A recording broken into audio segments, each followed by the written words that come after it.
Hello student, आप सभी का हमारे इस फास्ट टीचिंग चैनल पर स्वागत है। आज हम पढ़ने जा रहे हैं क्लास 10th केमिस्ट्री का चैप्टर 4 कार्बन एवं उनके यौगिक। आपको अगर हमारी वीडियो अच्छी लगती हो तो हमारे इस चैनल को लाइक एंड सब्सक्राइब करिए तथा इसी तरह अच्छी वीडियो पाने के लिए हमारे इस चैनल पर बने रहिए। हम आपको केमिस्ट्री, फिजिक्स, बायो तीनों आपको पढ़ाएंगे तथा इसके साथ मैथ की भी वीडियो अपलोड करेंगे। आप हमारे इस चैनल पर बने रहिए। चैप्टर 4 कार्बन और उनके यौगिक। कार्बन, सबसे पहले हमें क्या देंगे?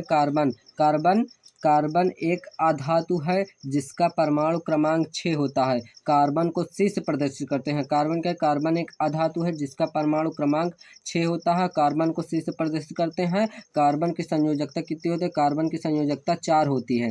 अब अपर रूप, कार्बन कितने अपर रूप हैं? तो कार्बन के दो वैसे पदार्थ जिनके रासायनिक गुण समान और भौतिक गुण भिन्न भिन्न होते हैं अपर रूप कहलाते हैं। ऐसे पदार्थ जिनके रासायनिक गुण समान और भौतिक गुण भिन्न भिन्न हो अपर रूप कहलाते हैं। और कार्बन के दो अपर रूप होते हैं।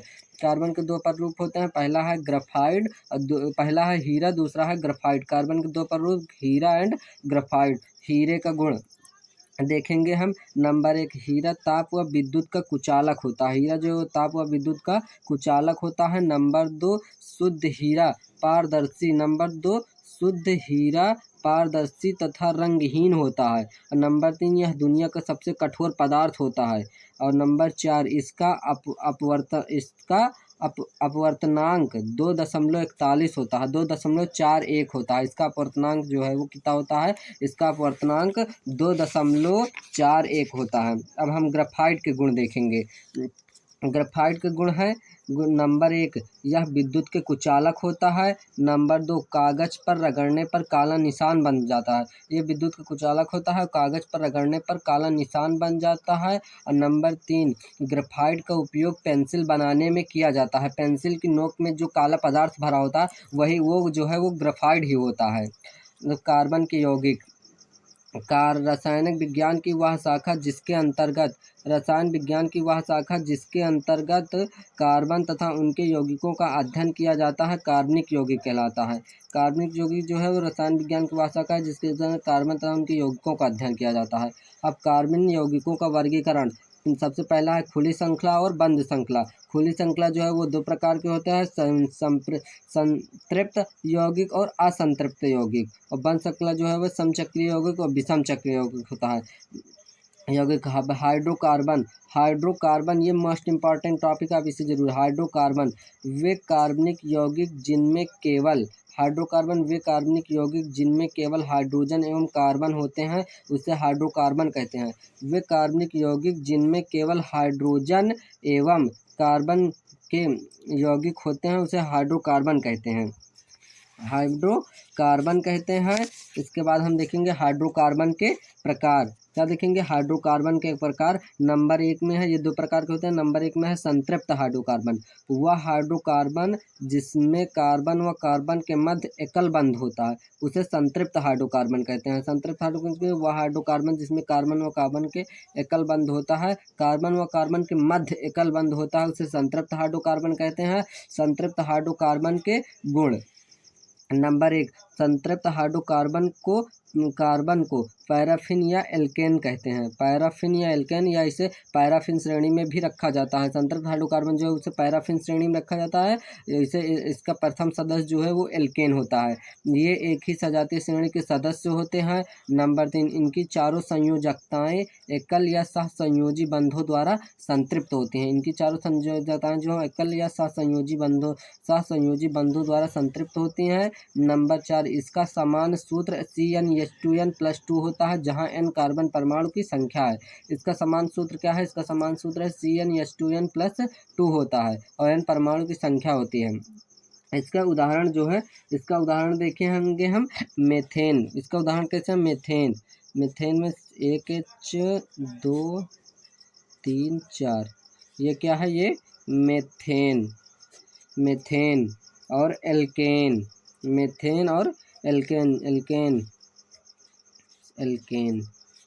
इसके ये दो उदाहरण हो गए, मेथेन और एल्केन। और इसके बहुत सारे उदाहरण हैं, हम दो ही देखते हैं। एल्केन इसके उदाहरण हो गए। अब दूसरा है असंतृप्त हाइड्रोकार्बन। असंतृप्त हाइड्रोकार्बन वह हाइड्रोकार्बन जिसमें कार्बन व कार्बन के मध्य द्विबंध या त्रिबंध उपस्थित होता है उसे असंतृप्त हाइड्रोकार्बन कहते हैं। असंतृप्त हाइड्रोकार्बन किसे कहते हैं? जिसमें कार्बन व कार्बन के मध्य द्विबंध या त्रिबंध उपस्थित होता है उसे असंतृप्त हाइड्रोकार्बन कहते हैं। जैसे कार्बन व कार्बन के मध्य द्विबंध, तो इसे क्या कहेंगे? इससे एथीन एथीन इसे एथीन। वह हो गया कार्बन और कार्बन के मध्य त्रिबंध बंध होता तो एल्काइन होगा। एल्काइन, एथीन और एल्काइन, एथीन और एल्काइन, ये इसके दो उदाहरण हो गए असंतृप्त हाइड्रोकार्बन के। अब हम असंतृप्त हाइड्रोकार्बन के गुण देखते हैं। असंतृप्त हाइड्रोकार्बन जो है वो दो प्रकार के होते हैं। सबसे पहला होता है एल्केन। एल्कीन असंतृप्त हाइड्रोकार्बन जो है वो दो प्रकार के होते हैं। पहला है एल्कीन जिसमें हाइड्रोकार्बन में कार्बन व कार्बन के मध्य द्विबंध होता है उसे एल्कीन कहते हैं। एल्कीन जो है वो जिस हाइड्रोकार्बन में कार्बन व कार्बन के मध्य द्विबंध होगा उसे क्या कहते हैं? उसे एल्कीन कहते हैं। एल्कीन के गुण में है नंबर एक, एल्कीन को ओलिफिन भी कहते हैं क्योंकि ये क्लोरीन से क्रिया करके तैलीय पदार्थ बनाते हैं। नंबर दो, इनका समान सूत्र CnH2n होता है जहां n कार्बन परमाणु की संख्या है। एल्कीन का समान सूत्र CnH2n होता है। और नंबर तीन में है असंतृप्तता के कारण एल्कीन बहुत अधिक क्रियाशील होती है। एल्कीन जो है वो बहुत अधिक क्रियाशील होती है किसके कारण? तो असंतृप्तता के कारण। अब एल्कीन का उदाहरण देखेंगे हम जिसमें कार्बन और कार्बन के मध्य दो बंध होंगे, कार्बन और कार्बन के मध्य द्विबंध होंगे तो H और H, तो ये क्या हो गया? ये हो गया एथिलीन,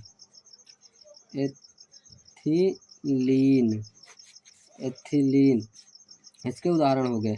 अब दूसरा देखेंगे एल्काइन वह हाइड्रोकार्बन। एल्काइन देखेंगे, एल्काइन में वह हाइड्रोकार्बन जिसमें कार्बन व कार्बन के मध्य त्रिबंध होता है उसे एल्काइन कहते हैं। जिसमें कार्बन व हाइड्रोकार्बन में वह हाइड्रोकार्बन जिसमें कार्बन व कार्बन के मध्य त्रिबंध होता है एल्काइन कहलाता है। एल्काइन का गुण देखेंगे नंबर एक, इसका समान सूत्र CnH2n-2 होता है। एल्काइन का समान सूत्र CnH2n-2 होता है जहां n कार्बन परमाणु की संख्या है। और नंबर दो, ये एक ही सजातीय श्रेणी के सदस्य होते हैं। नंबर तीन, असंतृप्तता के कारण ये भी अधिक क्रियाशील होते हैं। नंबर तीन में जो है एल्काइन जो है ये भी असंतृप्तता के कारण बहुत अधिक क्रियाशील होते हैं। अब हम एल्काइन का उदाहरण देखेंगे।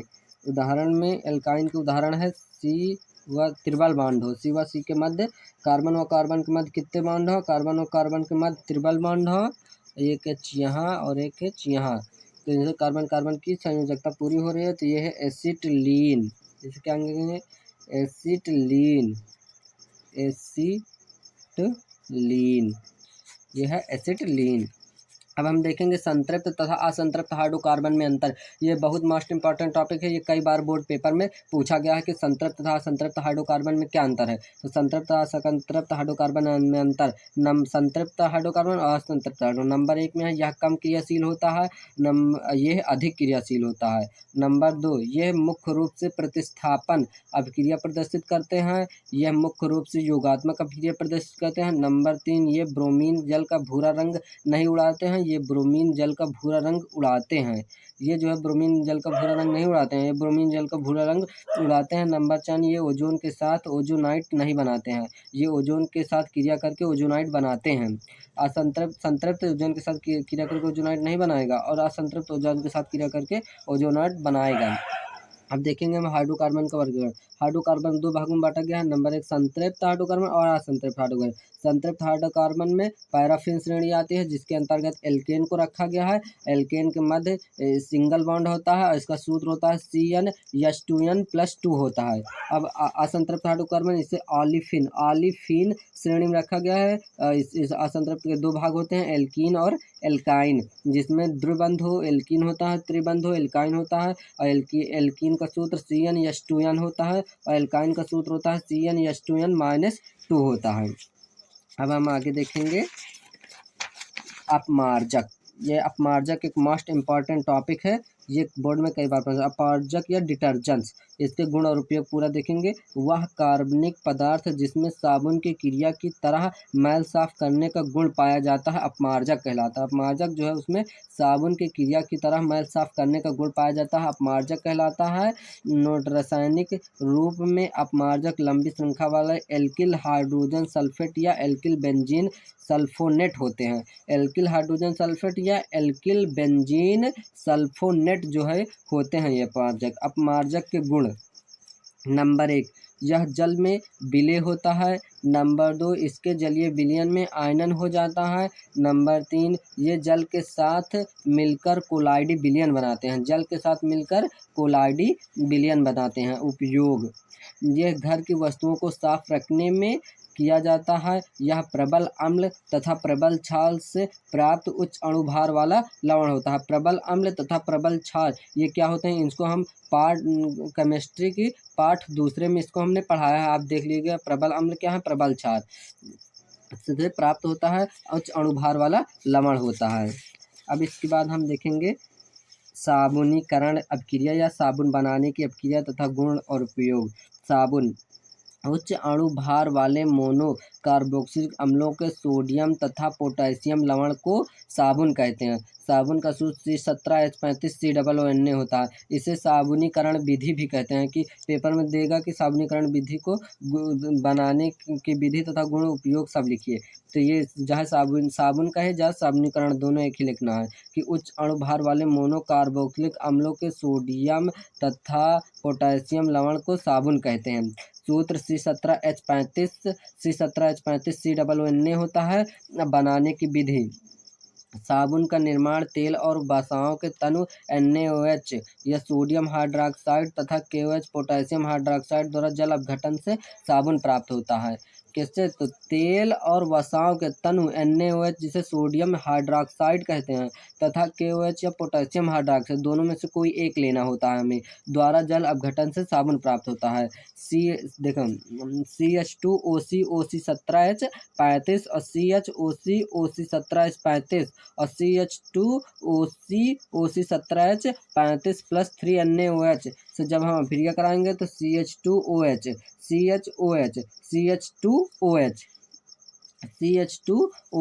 प्लस 3C17H35COONA, ये हमें क्या प्राप्त हो गया, साबुन प्राप्त हो गया। C17H35COONA, जब इससे अपक्रिया NaOH की उपस्थिति में अपक्रिया कराया जल से। तो अब हम इसके गुण देखते हैं।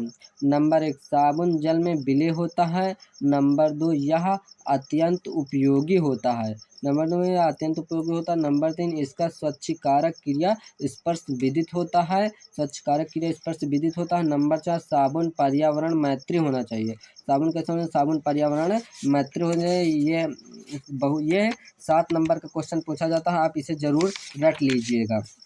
अब हम देखेंगे साबुन तथा अपमार्जक में अंतर। साबुन और अपमार्जक में अंतर। साबुन तथा अपमार्जक। नंबर 1, साबुन कठोर जल के साथ धुलाई करने के लिए उपयुक्त नहीं होता है, और अपमार्जक कठोर जल के साथ धुलाई करने के लिए उपयुक्त होता है। नंबर 2, ये जल में कम घुलनशील होता है, ये जल में अधिक घुलनशील होता है। साबुन की शोधन क्षमता अपेक्षाकृत कम होती है, अपमार्जक की शोधन क्षमता बहुत अधिक होती है। अपमार्जक की शोधन क्षमता जो है अपेक्षाकृत बहुत अधिक होती है। अब हम देखेंगे मिसल या स्वच्छकारक क्रिया। मिसल या स्वच्छकारक क्रिया ये बहुत इंपॉर्टेंट है, ये भी 7 नंबर में पूछा जाता है। साबुन का सूत्र C17H35COONA होता है। नंबर 1, साबुन का सूत्र C17H35COONA होता है, जिसमें से C17H35 को पूंछ तथा जबकि COONA को सिर कहते हैं। नंबर 2, पूंछ मैल स्नेही होता है जबकि सिर जल स्नेही होता है। नंबर तीन पूंछ जो है वो क्या होता है, पूंछ मैल स्नेही होता है जबकि सिर जल स्नेही होता है। पूंछ मैल स्नेही होता है और सिर जल स्नेही होता है। नंबर 3, जब साबुन को गंदे कपड़े पर रगड़ते हैं तो पूंछ मैल की ओर चला जाता है और सिर जल की ओर चला जाता है। सिर जल की ओर चला जाता है, पूंछ मैल की ओर चला जाता है। नंबर 4, यह क्रिया साबुन के स्वच्छकारक या मिसल की क्रिया कहलाती है। साबुन की स्वच्छकारक या पूरी क्रिया जो है क्या कहलाती है, साबुन की स्वच्छकारक क्रिया या मिसल की क्रिया कहलाती है। ये पूरी क्रिया जो है वो साबुन स्वच्छकारक या मिसल की क्रिया कहलाती है। इसके उदाहरण हम देखेंगे। C17H35 को क्या कहते हैं, सिर। अब हम इसे ऐसे ऐसे ऐसे ऐसे बनाएंगे, फिर ऐसे डॉट डॉट करेंगे, फिर COONA लिखेंगे। और ये जो है ये क्या है, ये मैल स्नेही है, ये मैल स्नेही है। ये जो है ये क्या है, ये मैल स्नेही है, मैल स्नेही, मैल स्नेही है। और ये जो है ये मैल, ये जल स्नेही है। ये क्या है, ये जल स्नेही है, स्नेही, ये जल स्नेही है। अब ये उदाहरण हो गया। अब हम देखेंगे कार्बन तथा उनके यौगिक। ये तीनों अपक्रिया बहुत मोस्ट इम्पॉर्टेंट है, ये पेपर में जरूर आता है, आप इसको जब देखिए। कार्बन तथा उनके यौगिक। नंबर 1 में है निर्जलीकरण अपक्रिया। एसिटिक अम्ल को अकेले अथवा निर्जलीकरण जैसे फास्फोरस पेंटॉक्साइड की उपस्थिति में गर्म करने पर इनके दो अणुओं में से जल का एक अणु पृथक हो जाता है तथा एसिटिक एनहाइड्राइड प्राप्त होता है। एक अणु पृथक हो जाता है तथा एसिटिक एनहाइड्राइड प्राप्त होता है, जिसे क्या कहते हैं, निर्जलीकरण अपक्रिया कहते हैं। जिसे क्या कहते हैं, निर्जलीकरण अपक्रिया। इसके हम उदाहरण देखते हैं। CH3COOH प्लस CH3COOH जब हम अपक्रिया किसकी उपस्थिति में कराएंगे, तो पेंटाऑक्साइड या फास्फोरस पेंटाऑक्साइड, फास्फोरस रहा जहाँ पेंटाऑक्साइड की उपस्थिति में कराएं। तो पेंटाऑक्साइड की उपस्थिति में करा रहे हैं P2O5 की उपस्थिति में। जब इसको हम गर्म करेंगे तो हमें क्या प्राप्त होगा, CH3CO यहाँ पर O प्लस H2O। तो हमें ये क्या प्राप्त हो, एसिटिक एनहाइड्राइड प्राप्त होता है। क्या, एसिटिक एनहाइड्राइड, एसिटिक एनहाइड्राइड हमें प्राप्त है, एसिटिक एनहाइड्राइड हमें प्राप्त हो गया है। अब दूसरी अपक्रिया देखेंगे हम, सीमट अपक्रिया। दूसरी अपक्रिया क्या है, दूसरी है सीमट अपक्रिया। कार्बोक्सिलिक अम्ल तथा हाइड्रोजोइक अम्ल के साथ शांत सल्फ्यूरिक अम्ल की उपस्थिति में अपक्रिया करने पर प्राथमिक एमीन बनता है। कार्बोक्सिलिक अम्ल तथा हाइड्रोजोइक अम्ल के साथ शांत सल्फ्यूरिक अम्ल H2SO4 की उपस्थिति में अपक्रिया करने पर प्राथमिक एमीन बनता है, जिसे सीमट अपक्रिया कहते हैं। जिसे क्या कहते हैं, सीमट अपक्रिया कहते हैं। क्या कह रहा है, CH3COOH प्लस N3H। तो ये क्या है, मैं यह है एसिटिक अम्ल और ये है हाइड्रोजोइक अम्ल।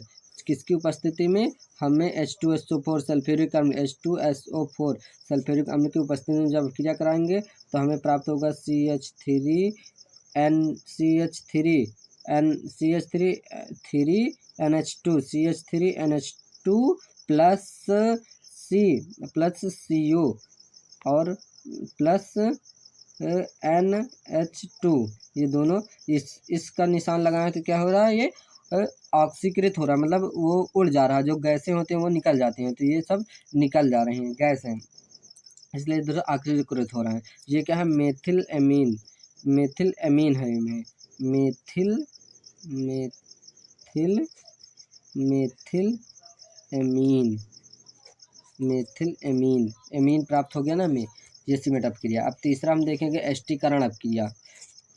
तीसरा क्या है, तीसरा है एस्टीकरण अपक्रिया। अम्ल तथा एल्कोहल की क्रिया में एस्टर तथा एल्कोहल की क्रिया से एस्टर तथा जल बनता है। इस अपक्रिया को एस्टीकरण अपक्रिया कहते हैं। अम्ल तथा क्षार की अपक्रिया, अम्ल तथा एल्कोहल की अपक्रिया से एस्टर तथा जल बनता है। इस अपक्रिया को एस्टीकरण अपक्रिया कहते हैं। उदाहरण में क्या है, CH3COOH प्लस C2H5OH को जब हम अपक्रिया कराएंगे तो हमें प्राप्त होगा CH3COOH C2H5 प्लस H2O। तो ये क्या है, ये है एस्टर प्राप्त हुआ। और ये क्या है, ये है एसिटिक अम्ल, एसिटिक अम्ल। और ये है एथिल एल्कोहल, एथिल एल्कोहल। तो क्या कह रहा था इसमें, अम्ल और एल्कोहल, तो अम्ल लिए और एल्कोहल, इन दोनों को उपस्थित कराए तो क्या प्राप्त होगा, एस्टर। अब यहीं पर ये हमारी वीडियो कंप्लीट होती है। अगर आपको हमारी ये वीडियो अच्छी लगी हो तो हमारे इस चैनल को लाइक एंड सब्सक्राइब करिए तथा बेल आइकन दबाना ना भूलिए तथा अपने दोस्तों को भी सब्सक्राइब करिए। और इसी तरह हम और अच्छी वीडियो पाने के लिए हमारे इस चैनल पर बने रहिए।